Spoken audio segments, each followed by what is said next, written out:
Okay, so these are the two that I showed you in the store. The left one is the 3/16 one, the right one is the quarter. I think the 3/16 one's probably the way you want to go. You want to get 3/16 short. You don't want the longer ones, and you also don't want the ones that have the point. There's like a little nail point on some of the ones you can get. You don't really want them. I find those really destructive to the drywall, so I would stay away from them. So I grabbed the strap of drywall. My stuff, never throwing anything out, which is a bad thing or a good thing, depends on how you look at it. So what I usually do is take of course, mark the drywall where I want it, and then I take a something with a point, like ice pick or a scratch awl or whatever, and try to get in the point and make a dimple. I find that makes it a lot easier. It keeps the drill from wandering around. So then I have a 1/4 inch bit here, which is the biggest in most of the sets that people get. I have other sets where they go up to 3/8, but that's kind of, you're into a totally different price point on them. So I don't know what you got. I mean, what I have is right there.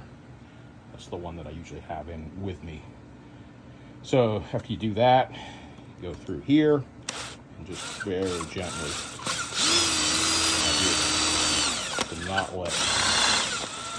not bash the back of the drywall out, which you know.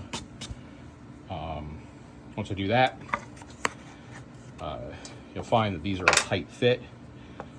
Actually, the hole is probably a little smaller. So what I'll do is I'll just keep rocking it back and forth, kind of twisting it.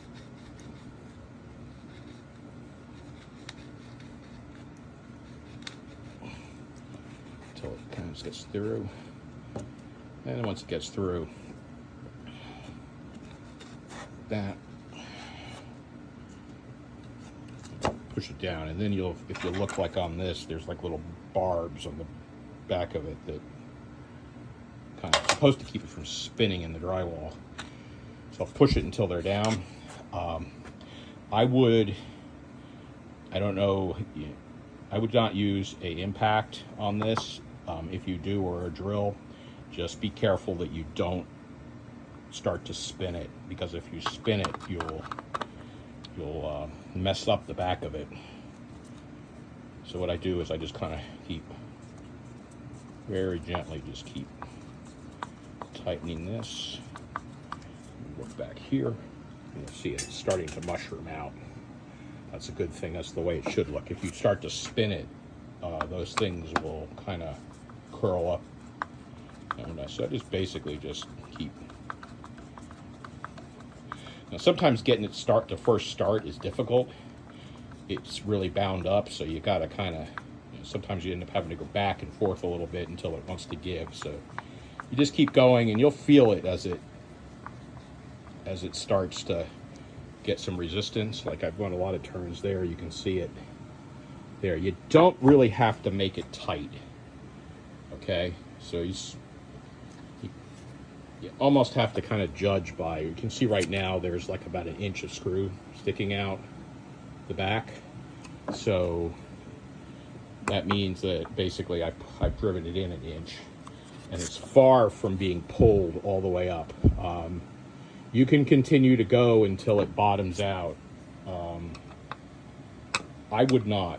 I would just leave it, and then when you put the shelf on, see how it is. If it needs to be pulled in a little more, just keep giving it a little bit more each time. And so I hope that helps you out. Like I said, this is a friend service, and I just would do this for you no matter what. So you have a wonderful day. Bye-bye.